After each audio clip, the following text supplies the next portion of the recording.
اور جب قرآن آپ سر پر رکھیں، جیسے ہی آپ قرآن سر پر آپ رکھیں گی، امام خمینی کے عرفانیت کے جو استاد تھے آیت اللہ جواد ملکی تبریزی، یہ فرماتے ہیں کہ 4 نیتیں آپ کو اسی وقت کرنی، 4 نیتیں جس وقت آپ قرآن سر پر رکھیں گی 4 نیتیں کرنی۔ پہلی نیت یہ کہ دماغ قرآن کے وسیلے سے قوی ہو جائے،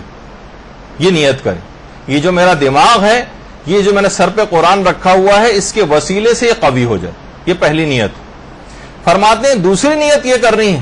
کہ ہماری جو عقل ہے یہ علوم قرآنی کی بدولت کامل ہو جائے، ہماری عقل علوم قرآنی کی بدولت کامل ہو جائے، یہ دوسری نیت کرنی ہے۔ تیسری نیت یہ کرنی ہے کہ ہماری عقل قرآن کی عظمت کے آگے خاضع ہو جائے اور جھک جائے۔ اب احکامات قرآنی کے سامنے اب ہماری عقل کو جھک جانا چاہیے، یہ جھک جائے، یہ تیسری نیت آپ کو کرنی تھی۔ اور چوتھی نیت یہ کرنی ہے کہ ہماری جو نور عقل ہے یہ نور قرآن کے ساتھ مخلوط ہو جائے، ہماری عقل نور قرآن کے ساتھ مخلوط ہو جائے۔ تو یہ 4 نیتیں جو شخص بھی اس رات کو کرے گا، ایک عظیم سعادتوں کا جو قرآن کو سر پہ رکھنے کا جو فلسفہ ہے، مکمل سعادتوں کے ساتھ اس کو بہرامند کر دے گا۔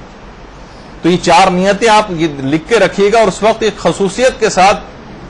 خلوص نیت کے ساتھ یہ 4 نیتیں ضرور آپ کو انجام دینی ہے۔ یہ آپ آج